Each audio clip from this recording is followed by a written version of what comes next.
महिता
ज्ञानाञ्जनशलाकया चक्षुरुन्मीलितं येन तस्मै श्रीगुरुवे नमः। सत्रेषु मैत्री गुणेषु प्रमोदं क्लिष्टेषु जीवेषु कृपा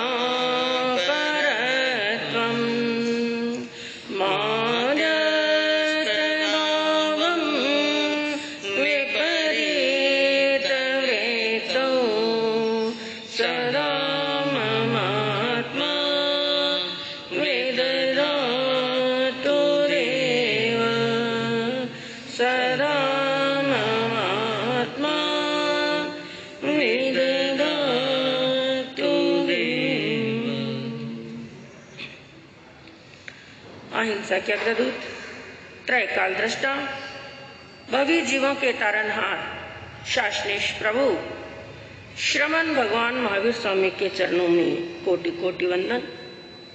दीन दुखियों के मसीहा, करुणा के सागर, परम पूज्य गुरुदेव श्रमण सूर्य मर्दर केसरी श्री मुश्रीमल जी महाराज साहब के चरणों में कोटि कोटि वंदन।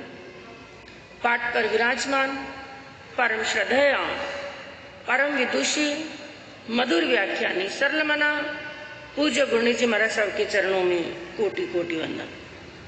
धर्म प्रेमी बंधुओं, शीलवती माताएं बहनों, आपके सामने वर्णन चल रहा है श्रीमद उत्तराध्ययन सूत्र के 5वें अध्ययन का, जिसके अंदर कल आपने 21वीं गाथा के अंदर वर्णन श्रवण किया। प्रभु ने फरमाया कि जो साधुता के बाहर के चिन्ह हैं, जैसे चाहे सफेद वस्त्र धारण करना, चाहे भगवा वस्त्र धारण करना, सिर पर जटाओं को धारण करना, मृग के चर्म को धारण करना, या फिर वस्त्रों से रहित यानी नग्न रहना, और वस्त्रों के टुकड़े बना बना करके बनी हुई कंथा, जोड़ जोड़ करके बनी हुई कंथा को धारण करना, और सिर का मुंडन करना, ये सब साधुता के बाहर के चिन्ह हैं। और ये जितने भी चिन्ह हैं और ये जितनी भी दीक्षा है, यह सब चिन्ह एक दुशील प्राणी को यानी शील का पालन ना करने वाले, सद आचरण ना करने वाले आत्मा को नरक से और दुर्गति से नहीं बचा सकते।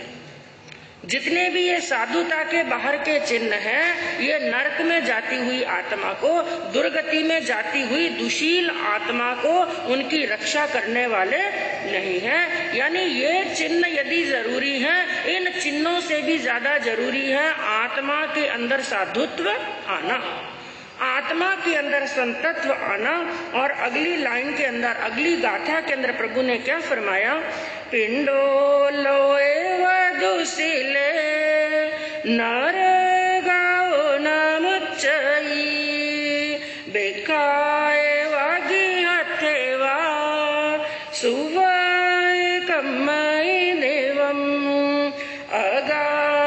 समाये अंगानी सड्डिकायेण फासये कोस हम दुहा पक्षम एगरायम नावये।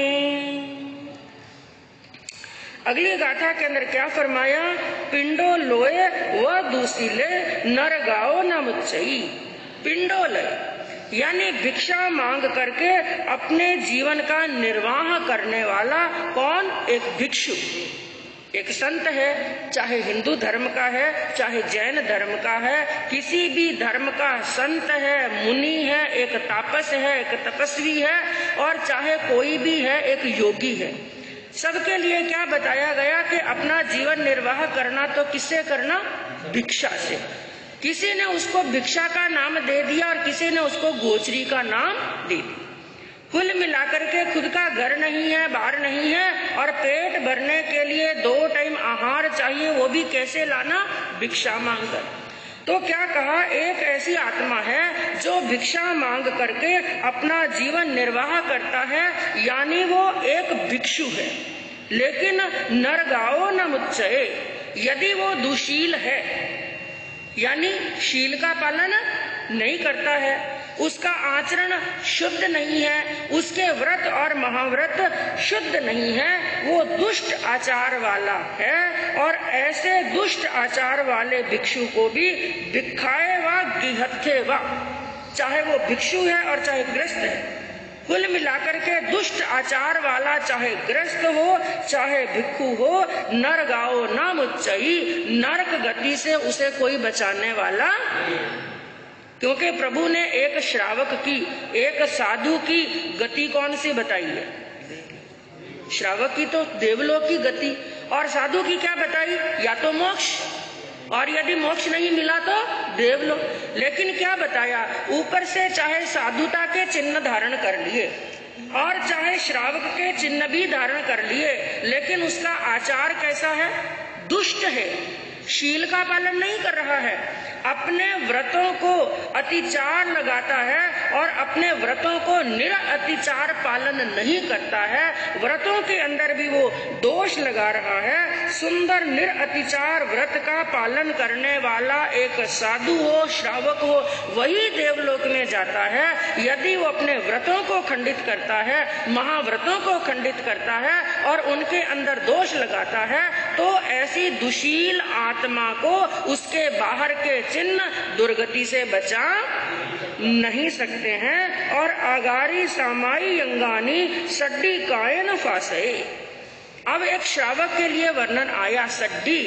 एक श्रद्धावान श्रावक का क्या कर्तव्य है और कौन से श्रद्धावान श्रावक की गति देवलोक की गति होती है? जो श्रद्धावान श्रावक अगारी सामाई अंगानी, जो ग्रस्त की संकित का पूर्ण रूप से मन, वचन और काया से पालन करता है। और श्रावक की सामायिक, एक बार आपको बताया गया था, सामायिक के ऊपर जब 4-5 दिन प्रवचन चला, उसके अंदर एक बात आई थी कि सामायिक 4 प्रकार की होती है। कौन कौन सी? द्रव्य सामायिक, क्षेत्र सामायिक, काल सामायिक और भाव सामायिक। लेकिन यहाँ पर एक और प्रकार की 3 प्रकार की सामायिक बताई। जो श्रद्धावान श्रावक है उन 3 प्रकार की सामायिक का पालन करता है, जिसमें क्या कहा? सबसे पहले समकित सामायिक। कौन सी सामायिक? समकित सामायिक। और दूसरी बताई श्रुत सामायिक, और तीसरी बताई चारित्र सामायिक। चारित्र सामायिक, इन 3 प्रकार की सामायिक का मन से, वचन से और काया से क्या करे? पालन। क्योंकि आपका धर्म, प्रभु ने 2 प्रकार का धर्म बताया। कौन कौन सा? आगार और अणगार का। आगार और अणगार का धर्म, तो आपका धर्म कौन सा है? आगार का। तो आगार किसे कहते हैं और सच्चा श्रावक किसे कहते हैं? जिसमें सबसे पहला तो गुण होता है जो श्रद्धावान। क्या होना चाहिए? अपने धर्म के प्रति, जिन शासन के प्रति दृढ़ श्रद्धा होनी चाहिए, वो होता है श्रावक। यदि अपने धर्म के प्रति ही श्रद्धा नहीं है, जिन शासन के प्रति ही श्रद्धा नहीं है, जिन वाणी के प्रति श्रद्धा नहीं है, अपने आप को वो कितना भी बड़ा श्रावक मान ले, अपने आप का श्रावक होने का कितना भी वो ढोंग रचा ले, लेकिन प्रभु की वाणी के अनुसार वो श्रावक है ही नहीं है। तो क्या कहा, सबसे पहला गुण होना चाहिए श्रद्धावान, और उसकी 3 प्रकार की सामायिक, मन से भी शुद्ध, वचन से भी शुद्ध और काया से भी शुद्ध, जिसमें सबसे पहली सामायिक बताई समकित सामायिक। किसे कहते हैं समकित सामायिक? श्रावक वो होता है जो नव तत्वों पर श्रद्धा करता है और नव तत्वों का ज्ञान प्राप्त करता है, तो ये होती है समकित सामायिक। सबसे पहले नव तत्वों पर श्रद्धा होना और नव तत्वों की जानकारी होना, क्योंकि एक बार ये भी प्रसंग चला था आपके सामने, मोक्ष के 4 मार्ग हैं, ज्ञान, दर्शन, चारित्र और तप, और इन 4 में से हमें सबसे पहले किसकी प्राप्ति होती है? दर्शन की प्राप्ति होती है, क्योंकि यूं तो हम ज्ञान तो सीख लेते हैं, लेकिन वो ज्ञान सम्यक कब बनता है? एक तो होता है सामान्य ज्ञान, एक होता है सम्यक ज्ञान। वो ज्ञान प्राप्त हुआ ज्ञान भी सम्यक कब बनता है? जब पहले हमारी श्रद्धा सम्यक बनती है। बिना श्रद्धा सम्यक हुए बिना ज्ञान सम्यक होने वाला नहीं, और ज्ञान के सम्यक हुए बिना चारित्र सम्यक नहीं होगा, और चारित्र के सम्यक हुए बिना तप सम्यक नहीं होगा। यानी पहले जरूरी है श्रद्धा। इसलिए समकित सामायिक के अंदर भी क्या बात आई, पहले तो नव तत्वों के ऊपर श्रद्धा करना कि जीव है, अजीव है, पुण्य भी है और पाप भी है। नव तत्वों के ऊपर पहले होनी श्रद्धा और फिर होना नव तत्वों का ज्ञान। वो होता है श्रावक, जिसे नव तत्वों की अच्छी तरह से जानकारी होती है और नव तत्वों के प्रति पूर्ण श्रद्धा होती है। और दूसरी सामायिक बताई श्रुत सामायिक। श्रुत सामायिक, और श्रुत सामायिक किसे कहते हैं? जैसे 5 ज्ञान बताए, उसके अंदर एक ज्ञान होता है श्रुत ज्ञान। श्रुत ज्ञान किसे कहते हैं? आगमों का ज्ञान। आगमों का ज्ञान, आगमों के ज्ञान को कहते हैं श्रुत ज्ञान। तो ये उसी पर आई श्रुत सामायिक, यानी सूत्र रूप को, मूल को पढ़ना, उसकी स्वाध्याय करना, वाचनी लेना और उसकी स्वाध्याय करना। तो मूल, अर्थ और तदुभय, तदुभय यानी दोनों, मूल की भी वाचनी लेना, मूल की भी स्वाध्याय करना और उसका अर्थ भी पढ़ना। और तीसरा आगम बताया तदुभय, यानी दोनों को जोड़ करके भी 3 प्रकार के आगम बताए, सूत्र, अर्थ और तदुभय। तो एक श्रावक का कर्तव्य है समय में से समय निकाल करके सामायिक करे, और सामायिक के अंदर क्या करे? स्वाध्याय करे। 1-2 पृष्ठ ही सही, नियम होना चाहिए कि मैं हर रोज कुछ ना कुछ स्वाध्याय अवश्य करूंगा। और एक बात और ध्यान रखना, स्वाध्याय करते समय जब भी स्वाध्याय, किसी भी नए आगम की स्वाध्याय शुरू करो, किसी भी नए आगम की वाचनी लो, तो पहले गुरुदेवों की आज्ञा लेनी चाहिए। आज्ञा क्यों लेते हैं? ताकि वाचनी लेते समय, स्वाध्याय करते समय किसी प्रकार का दोष लग जाए तो उससे क्या हो जाए? कर्मों का बंध न हो। तो क्या कहा? पहले तो समकित सामायिक होना, यानी नव तत्वों पर श्रद्धा होना और नव तत्वों की जानकारी होना। दूसरी बताई श्रुत सामायिक, यानी मूल आगमों का, अर्थ का और तदुभय का स्वाध्याय करना। और तीसरी बताई चारित्र सामायिक।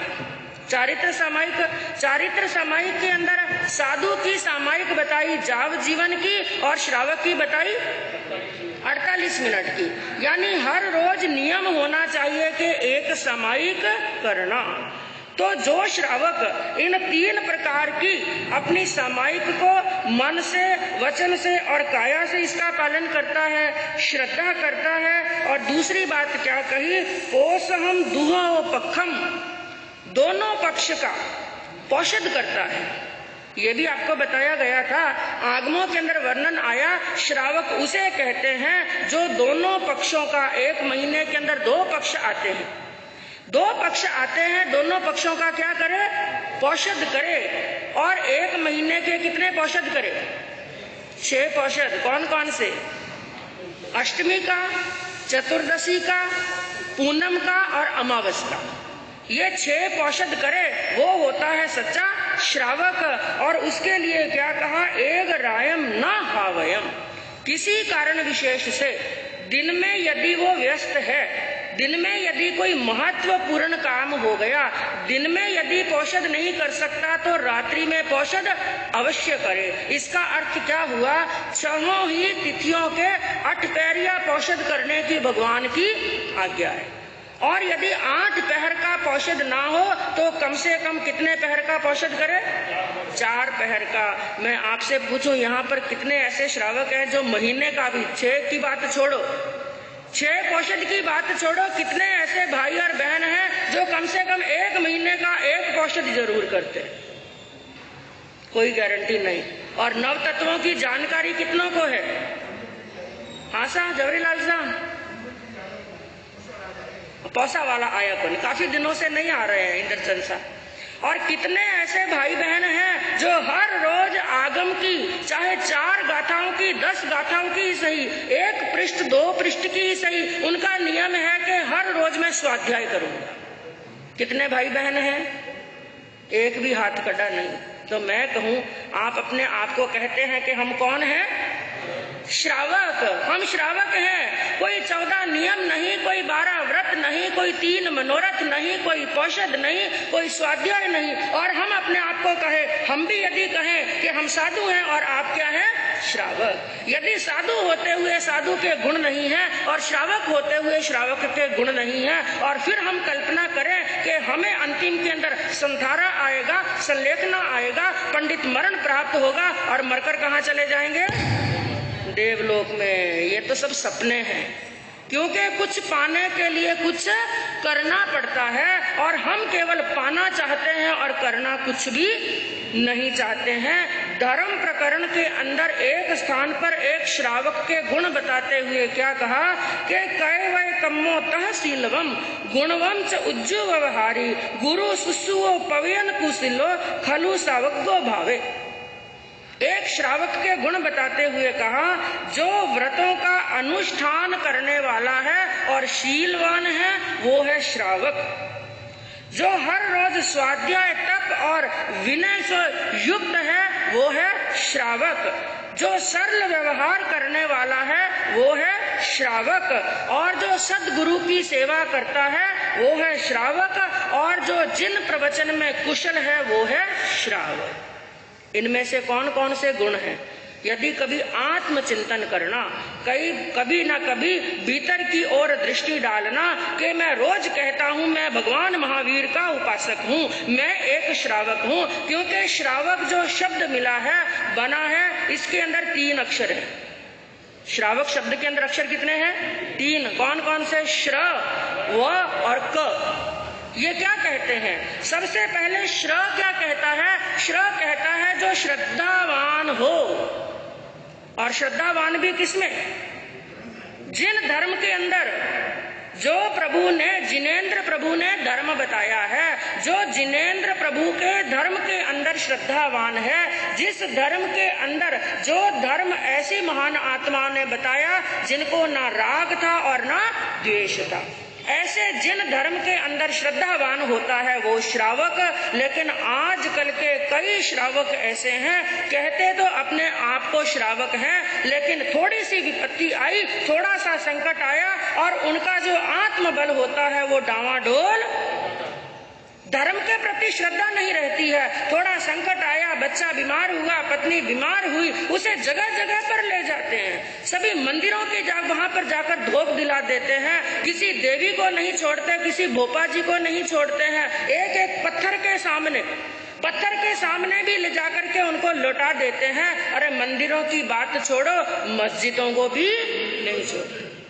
और फिर क्या कहते हैं? हम प्रभु महावीर के उपासक हैं। श्रद्धा है ही नहीं है। और जिनको अपने जिन धर्म के प्रति दृढ़ श्रद्धा नहीं है वो श्रावक कहलाने के योग्य ही नहीं है। तो श्र कहता है श्रद्धावान बनो, और वह क्या कहता है? वह कहता है विनयवान बनो। क्या करो? विनय। और किसका विनय करो?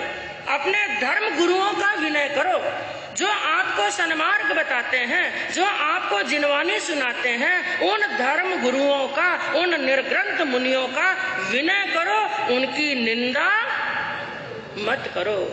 और विनय करना तो बहुत दूर रहा, सबसे पहले साधु संतों की क्या करते हैं? निंदा करते हैं। और बड़ा मजा आता है, क्योंकि सबसे ज्यादा मजा किसमें आता है? निंदा करने में बड़ा आनंद आता है। निंदा करते करते एक समाई की जगह 3 समाई का समय भी निकल जाता है, पता नहीं चलता। और उसी भाई बहन को कहो आपको मौन की समाई करनी है और मौन में केवल स्वाध्याय करनी है, तो 48 मिनट की समाई भी क्या लगती है? लंबी। बार बार घड़ी देखते हैं, समाई अभी तक आई नहीं। तो जो श्रद्धावान होता है वो होता है श्रावक, जो विनयवान होता है वो होता है श्रावक। और क्या कहता है? जो करुणावान होता है सभी जीवों के प्रति, जो मूक प्राणी है, जो दीन है, जो दरिद्र है, उन प्राणियों के प्रति मन में क्या करता है? करुणा करता है, दया करता है, वो होता है श्रावक। यदि मन में दया नहीं है, गुरुओं के प्रति विनय नहीं है, जिन धर्म के प्रति श्रद्धा नहीं है, तो वो केवल नाम के श्रावक हैं, सच्चे श्रावक नहीं। सच्चे श्रावक तो हुए आनंद श्रावक। उपासक दशांग सूत्र के अंदर मैं कहूं, जिनकी प्रशंसा केवली प्रभु ने की, जिनकी प्रशंसा तीर्थंकर प्रभु महावीर ने की, कल्पना कीजिए, मन के अंदर चिंतन कीजिए, कैसे होंगे वो पुण्यशाली आत्मा। जिनकी प्रशंसा कौन कर रहे हैं? केवली भगवान कर रहे हैं, जिनको ना राग है ना द्वेष है। आनंद श्रावक साधु तो नहीं थे, लेकिन साधु से कम भी नहीं थे। और कितने महान होंगे, जिनकी महानता को बताते हुए प्रभु ने उपासक दशांग सूत्र के अंदर कई उपमाएं लगाई। कभी पढ़ने में आया कितनी उपमाएं लगाई? कहीं जबरीलाल साहब आप तो स्वाध्याय करता रहो, कभी बहनों ने स्वाध्याय करते हुए पढ़ा? उपासक दशांग सूत्र के अंदर प्रभु ने आनंद श्रावक के लिए 4 उपमाएं लगाई। कितनी उपमाएं? 4 उपमाएं, जिसमें सबसे पहली उपमा लगाई आधारभूत। वो कई प्राणियों के लिए, अनेक प्राणियों के लिए, उनके संपर्क में आने वाले, उनके गांव में और नगर में रहने वाले कई स्वधर्मी बंधुओं के लिए, कई दीन और दुखियों के लिए आधार बने हुए थे। कैसे? जैसे एक छत के लिए खंबा आधार होता है। एक छत टिकी हुई है तो किसके सहारे? खंबे के सहारे टिकी हुई है। इसी प्रकार कई प्राणियों का जीवन, कई मनुष्यों का जीवन आनंद श्रावक के सहारे टिका हुआ था। यानी दुख में और कष्ट में, पीड़ा में वो आनंद श्रावक किसी का मजाक नहीं उड़ाते थे, बल्कि तन से, मन से और धन से क्या देते थे? सहयोग देते थे। और स्वधर्मी का सहयोग करना सबसे बड़ा धर्म है और सबसे पहला कर्तव्य है। और यदि आप जीवन के अंदर यश चाहते हैं, नाम चाहते हैं, तो याद रखना केवल पैसे से यश मिलने वाला नहीं है। यश कब मिलेगा? जब उस पैसे का सदुपयोग करेंगे। और वो कैसे? कि जो जस चाहो जगत में थे धारो बाता 4। यदि दुनिया के अंदर यश चाहते हैं, ख्याति चाहते हैं और ये चाहते हैं कि मरने के बाद में भी लोग मुझे याद करे, तो 4 चीजों को धारण कर लेना। जो जस चाहो जगत में तो धारो बाता 4, समता, सत्य और सरलता और मन से बनो उदार। एक तो सत्य के मार्ग पर चलो और दूसरा मन के अंदर क्या रखो? समता।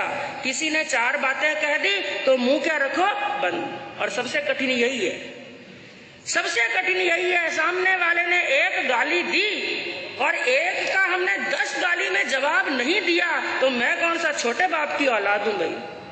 रात को नींद नहीं आती है, चैन नहीं आता है जब तक बदला नहीं लेते हैं। लेकिन यश चाहिए तो सबसे पहले क्या रखनी? समता रखनी। और दूसरा सत्य के मार्ग पर चलना। होगा जो देखा जाएगा, जो कष्ट आएगा जो देखा जाएगा, मैं सत्य का मार्ग छोड़ने वाला नहीं हूं। और तीसरा सरल बनना, मन में कपट नहीं। जैसे कल भी यही चला था, कथनी और करनी क्या होनी चाहिए? एक। और चौथा गुण बताया, मन से बनो उदार। लक्ष्मी की कृपा है, पुण्यवानी से लक्ष्मी मिली है तो किसी के काम आओ। लेकिन काम आने का मतलब ये नहीं है कि थोड़ा सा सहयोग दिया और उसके ऊपर टांग रख दी। तुम्हारी आपत्ति में काम कौन आया? मैं। और उस पर इतना एहसान जताते हैं, इतना एहसान जताते हैं कि उनको पांव के तले दबा लेते। भूल जाओ, नेकी करो और भूल जाओ, वो होती है नेकी। और दूसरा गुण बताया चक्षुभूत। कौन सा गुण बताया? आनंद श्रावक के लिए दूसरी उपमा लगाई चक्षुभूत। चक्षु किसे कहते हैं? चक्षु इंद्रिय होती है ना, चक्षु कहते हैं आंख। जैसे हमारी आंख हमारे लिए पथ प्रदर्शक है, हमें रास्ता दिखाने वाली है। कल्पना करो हमारी आंख बंद है या आंखों में ज्योति नहीं है, तो क्या स्थिति होगी? रास्ता दिखने वाला नहीं। तो जैसे हमारी चक्षु हमें पथ प्रदर्शक होती है, रास्ता बताने वाली होती है, उसी प्रकार आनंद श्रावक भी सभी के लिए, अज्ञानी पुरुषों के लिए, पथ भ्रष्ट के लिए और ऐसे मनुष्यों के लिए जो मार्ग भूल गए हैं, जो सन्मार्ग को छोड़ करके कुमार्ग पर चले गए हैं, ऐसे मनुष्यों को क्या बताते थे? रास्ता, सन्मार्ग बताते थे और सही रास्ता बताते थे, सलाह देते थे। आजकल सलाह देने वाले तो बहुत हैं, ज्ञानचंद जी और रायचंद जी तो बहुत है। ज्ञानचंद जी और रायचंद जी की कमी नहीं है, खूब है इस दुनिया के अंदर, लेकिन राय कैसी देते हैं? सही और सरल और सीधी राय देने वाले तो कम, बल्कि सन्मार्ग से भटका करके कुमार्ग पर ले जाने वाले ज्यादा। याद रखना, इससे और कर्मों का क्या होगा? बंद होगा। लेकिन वो एक आंख के समान सभी लोगों को सतमार्ग बताते थे। और तीसरी उपमा उनके लिए बताई मेडी भूत। क्या बताया? मेडी, मेडी भूत, मेडी के समान। मेडी किसे कहते हैं? एक किसान होता है, अपने खलिहान के अंदर क्या करता है? जब फसल पक जाती है तो फसल को काट करके अब उसमें से दाने निकालने हैं। आजकल तो कई तरह की मशीनें आ गई, इसलिए मेडी की जरूरत ही नहीं है। तो मेडी का क्या महत्व है मनुष्य समझता नहीं, लेकिन पुराने जमाने के अंदर ये मशीनें नहीं थी। तो किसान लोग क्या करते थे? जब वो फसल पक जाती थी, पकी हुई फसल में से दाने निकालने के लिए एक बड़ी खुली भूमि के अंदर चारों तरफ उस फसल को बिछा देते थे। और बिछाने के बाद में खूब सारे बैलों को एक कतार में खड़ा कर देते, खड़ा करके उसके ऊपर घुमाते और अपने पांव से बार बार फसल को कुचलते, तो दाने अलग और घास फूस क्या हो जाता? अलग। लेकिन उन फसल पर घूमने के लिए बैल बिना सहारे नहीं घूम सकते, बैलों को घूमने के लिए सहारा चाहिए था। तो किसान क्या करता? एक बड़ी सारी लकड़ी के टुकड़े की मेडी बनाता और बीच में गाड़ देता, और बैलों के गले में रस्सी डाल करके वो रस्सी किस में डाल देता? मेडी के अंदर। उस रस्सी के सहारे, वो रस्सी होती मेडी के सहारे और रस्सी के सहारे होते वो बैल। तो उस मेडी के चारों तरफ बैल घूमते रहते, घूमते रहते, घूमते रहते। तो जैसे बैलों के लिए वो मेडी आधारभूत थी, इसी प्रकार अपने शरण में आने वाले कई प्राणियों को वो सद प्रेरणा देकर के, सद शिक्षा देकर के, उनकी सहायता के आधार पर कई प्राणियों का जीवन सफलता पूर्वक व्यतीत हो, ऐसा कार्य आनंद श्रावक करते थे। और ऐसा कार्य करके जैसे किसान उन मेडी के सहारे बैलों को घुमाता है और अनाज को इकट्ठा करता है, अनाज के दाने इकट्ठा करता है, इसी प्रकार आनंद श्रावक से सद शिक्षा प्राप्त करके अपना जीवन सफलता पूर्वक बिताते और पुण्य रूपी दानों को क्या करते थे? इकट्ठा करते थे।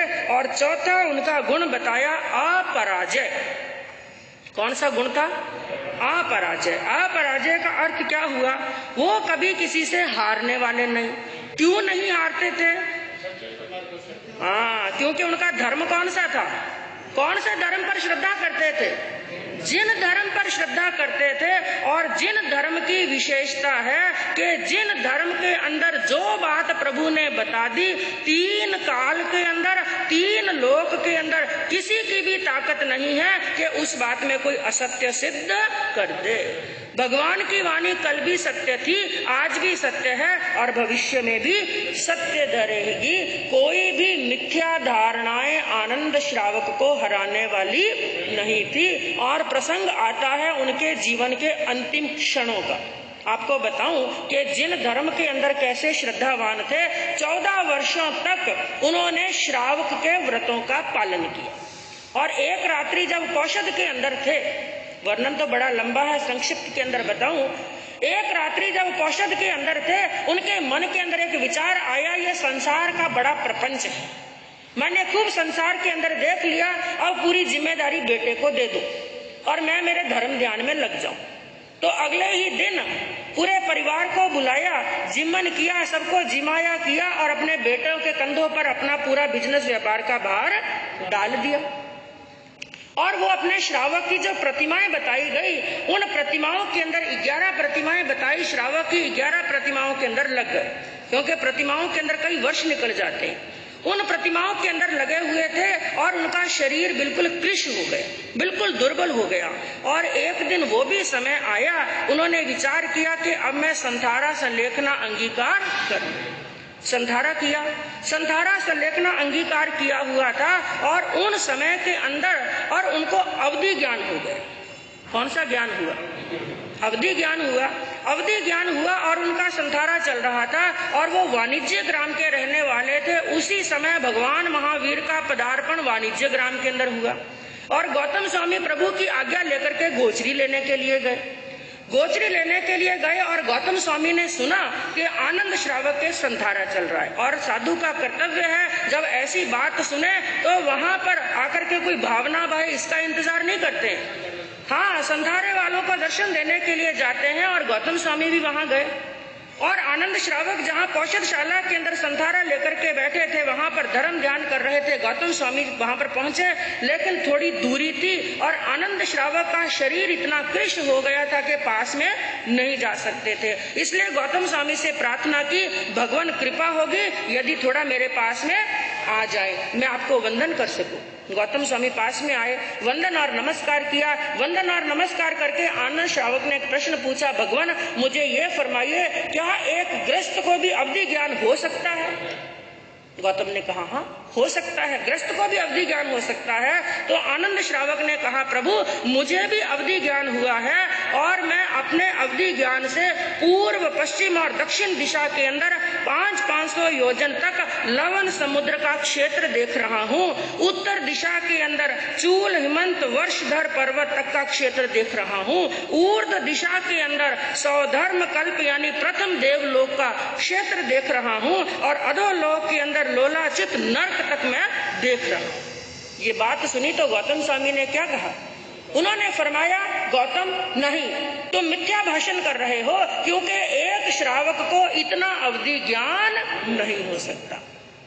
ये बात कही इसलिए तुम आलोचना करो, तुम आलोचना करो, तुमने मिथ्या भाषण किया है। लेकिन वो धर्म के अंदर दृढ़ थे और उन्होंने क्या कहा, भगवान मुझे आप ये बताइए, क्या जिन धर्म के अंदर सत्य बोलने के लिए, यथार्थ भावों को प्रकट करने के लिए भी आलोचना की जाती है? गौतम ने कहा नहीं। तो फिर आप आलोचना कीजिए। गौतम स्वामी को क्या कहा, आप आलोचना कीजिए, क्योंकि मैं इतना क्षेत्र देख रहा हूँ। गौतम स्वामी भी मन के अंदर विचार करने लगे और प्रभु के पास में पहुंचे और प्रभु तो घट घट की बात जानने वाले, अभी गोचरी हाथ में ही थी और प्रभु ने क्या फरमाया, गौतम तुमने एक श्रावक की अशातना की है, एक श्रावक की अशातना की है, क्योंकि आनंद जो कह रहे हैं बिल्कुल सत्य कह रहे हैं, उनको वाकई इतना ज्ञान हुआ है। इसलिए तुम जाओ और उनके साथ में खमत कामना करके आओ। और वो भी विनयवान शिष्य, ये नहीं कहा कि प्रभु मैं पहले बेले का पारना तो कर लूं, नहीं, गोचरी उसी समय वहीं पर रखी और पहुंचे आनंद श्रावक के पास में और जाकर के हाथों हाथ क्या की, खमत कामना, मैंने आपकी अशातना की है। तो ऐसे ऐसे श्रावक भी थे और आनंद श्रावक आयुष पूर्ण करके सौधर्म देवलोक के अंदर गए।